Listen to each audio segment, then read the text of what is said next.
మరి ఇలాంటి పరిస్థితుల్లో కూడా రాష్ట్రానికి రావాల్సిన ప్రత్యేక హోదా అడక్కపోవడం, మరి ఇలాంటి పరిస్థితుల్లో కూడా రాష్ట్రానికి రావాల్సిన ప్రత్యేక హోదా అడక్కపోవడం, అడిగి సాధించుకోకపోవడం శిశుపాలుని తప్పుల్లో, వరుస తప్పుల్లో, పాపాల్లో ఇవన్నీ కూడా భాగాలే. ఇటువంటి పరిస్థితుల్లో కూడా రాష్ట్రానికి రావాల్సినటివి, కావాల్సినవి అడగలేని పాలన, అడగలేని మనిషి రాష్ట్రానికి ఏం సమాధానం చెప్తాడు, రాష్ట్ర పిల్లలకి ఏం సమాధానం చెప్తాడు, రాష్ట్రంలో ఉన్న యువకులకు, పిల్లలకు ఏం సమాధానం చెప్తారు? శిశుపాలుని పాపాల్లో ఇవన్నీ కూడా ఇప్పటికే వేగంగా కూడా అందుకుంటా ఉన్నాయి. అదే జగన్ ఉండింటే, అదే వైఎస్ఆర్ కాంగ్రెస్ పార్టీ పాలన ఉండింటే ఈ పాటికే విద్యా దీవెన బటన్ అయిపోయి ఉండేది. జనవరి, ఫిబ్రవరి, మార్చికి సంబంధించిన క్వార్టర్కి సంబంధించిన Vidya Deevena fee reimbursement pending. అదే జగన్ ఉండింటే ఏప్రిల్లో ఇవ్వాల్సిన Vasathi Deevena first instalment pending. ఇప్పటికే రైతు భరోసా పెండింగ్, అమ్మఒడి పెండింగ్, చివరికి చిన్న అమౌంట్ అయిన మత్స్యకార భరోసా కూడా పెండింగ్. అదే జగన్ ఉండింటే ఈ పాటికి ఇన్ని బటన్లన్నీ ఈ పాటికి అయిపోయి ఉండేటివి. ఒక్క జగన్ తప్పుకోవడంతో, ఒక వైఎస్ఆర్సీపీ పాలన పోవడంతో ఈరోజు అమ్మఒడి బటనింగా రాలా, రైతు భరోసా బటనింగా రాలా, విద్యా దీవెన పెండింగ్, వసతి దీవెన పెండింగ్. ఇప్పటికే ఇక ఇదే అంటుకుంటూ పోతుంది. డిసెంబర్, జనవరి వచ్చే నాటికి ఏమయ్యా ఇవన్నీ మాకు చెప్పావు, 4,12,00,000 మంది ఓటర్ల లిస్టు, ఇందులో సగం మంది ఆడవాళ్ళే, అందరూ 18 సంవత్సరాల పైవారే ఓటర్ లిస్టులో ఉన్నారు అని అంటే, మరి వీరందరికీ 1,500 ప్రతి నెల ఇస్తానన్నాడు. సంవత్సరానికి 18,000.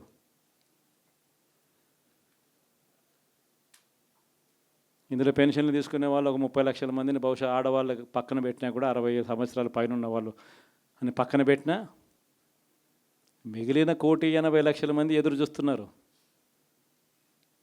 అప్పుడే చంద్రబాబు వచ్చేసాడు, చాలా రోజులు అయిపోయింది, ఇంతవరకు మాకు రావాల్సిన 1,500 నెల నెల ఇస్తానన్న 1,500 ఇంకా రాలేదేమో అని చెప్పి రైతులు ఎదురు చూస్తూ ఉన్నారు. 20,000 పెట్టుబడి సాయంగా ఇస్తానన్నాడు, అది ఏమవుతుందని.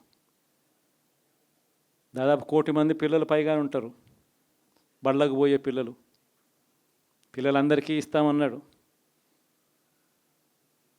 అమ్మఒడి కింద వాళ్ళ పథకం ఏదైతే నేను దాని కింద 15,000 అని చెప్పి ఆ తల్లులకు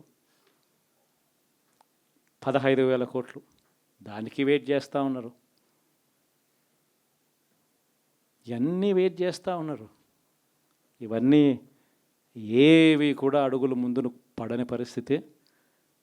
ఇవన్నీ కూడా డిసెంబర్, జనవరికి వచ్చేసరికి అన్నీ కూడా ఊపందుకుంటాయి, వేడందుకుంటాయి. హనీమూన్ పీరియడ్ అనేది ఆగిపోతుంది. వైఎస్ఆర్ కాంగ్రెస్ పార్టీ చేయాల్సిన పనులు చెప్తా ఉన్నా. ఈ ఓడిపోయాము అన్న ఈ భావన మనసులో నుంచి తీసేయండి. మనం చేసిన మంచి ప్రజల్లో ఇంకా ఉంది, ప్రతి ఇంట్లో గుర్తుంది, ప్రతి కుటుంబంలోనూ మనం చేసిన మంచి అక్కడికి పోలేదు. ప్రతి ఇంటికి మనం తలెత్తుకొని పోగలుగుతాం, తల దించుకొని కాదు, చెప్పిన పని చేయక కాదు, చెప్పిన పని చేసి తలెత్తుకొని పోగలుగుతాం ప్రతి ఇంటికి కూడా మనం. కేవలం చంద్రబాబు నాయుడు ప్రలోభాలకు మోసపోయిన పరిస్థితుల మధ్య మనకు అంతో ఇంతో అపజయం ఏదైనా జరిగిందేమో.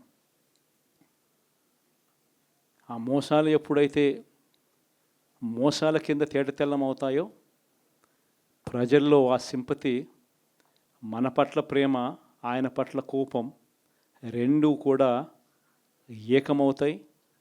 మనల్ని గొప్ప గొప్ప గొప్ప మెజారిటీలతో మళ్ళీ మనల్ని తీసుకొస్తారు. సో మనం చేయాల్సింది ఏమిటి అని అంటే, ప్రజల మీద మనం కోప్పడాల్సిన అవసరం లేదు, పని లేదు. మోసపోవడం అన్నది ఒక్కొక్కసారి జరుగుతూ ఉంటాయి. మోసపోయిన వాళ్ళకందరికీ కూడా మనం అండగా ఉన్నాము అన్న భరోసా ఇవ్వడం మనం చేయాల్సిన పని. మరీ ముఖ్యంగా మన కార్యకర్తలను మనకు తోడుగా ఉండడం, ఇది మాత్రం ఖచ్చితంగా చెప్తా ఉన్నా. ఇష్టం వచ్చినట్టుగా ఎప్పుడు చూడని విధంగా ఈరోజు కార్యకర్తల మీద దాడులు జరుగుతూ ఉన్నాయి. పార్టీ సానుభూతి పరుల మీద దాడులు జరుగుతూ ఉన్నాయి. పార్టీకి ఓటు వేయలేదు అని ఓటు వేసిన వారిని మీద దాడులు జరుగుతూ ఉన్నాయి. కొన్ని చోట్ల అవమానాలు, ఆస్తుల నష్టాలు, దాడులు, దెబ్బలు తగలడము, ప్రాణాలు కోల్పోవడం కూడా కొన్ని చోట్ల చేశాం.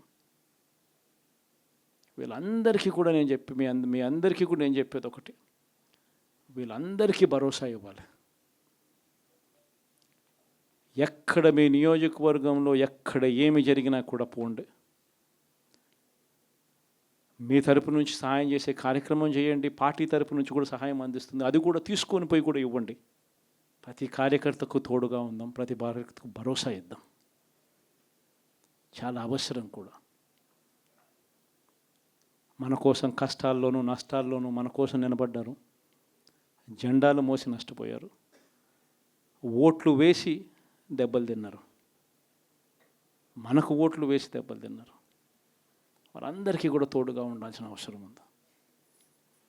ఇదొక్కటే కాకుండా మన ఎంపీటీసీలు, మన జెడ్పీటీసీలు, మన కౌన్సిలర్లు, కార్పొరేటర్లు, వీళ్ళందరికీ కూడా భరోసానే ఇవ్వాలి. మాట్లాడండి. మన పార్టీ మీద అభిమానం చూపించే ఏ వ్యక్తి అయినా మన కార్యకర్తే. ఇలాంటి వాళ్ళందరికీ కూడా తోడుగా ఉండే కార్యక్రమాలు ఖచ్చితంగా జరగాలి. ఇవన్నీ కూడా ఖచ్చితంగా చేయమని మిమ్మల్ని అందరినీ కూడా కోరుతా ఉన్నా. సీరియస్గా నేను చెప్పిన ఈ విషయాలన్నీ కూడా పరిగణలోకి తీసుకోమని కోరుతా ఉన్నా. అండ్ ఇంతవరకు సినిమా జరిగింది ఓన్లీ ఇంటర్వెల్లే. శకుని పాచికల్లో కౌరవులు పాండవుల మధ్య యుద్ధం కూడా గమనిస్తే శకుని పాచికలు అనే సబ్జెక్టు ఓన్లీ ఇంటర్వెల్లే. అప్పుడు శ్రీకృష్ణుడు సమక్షంలోనే జరుగుతుంది.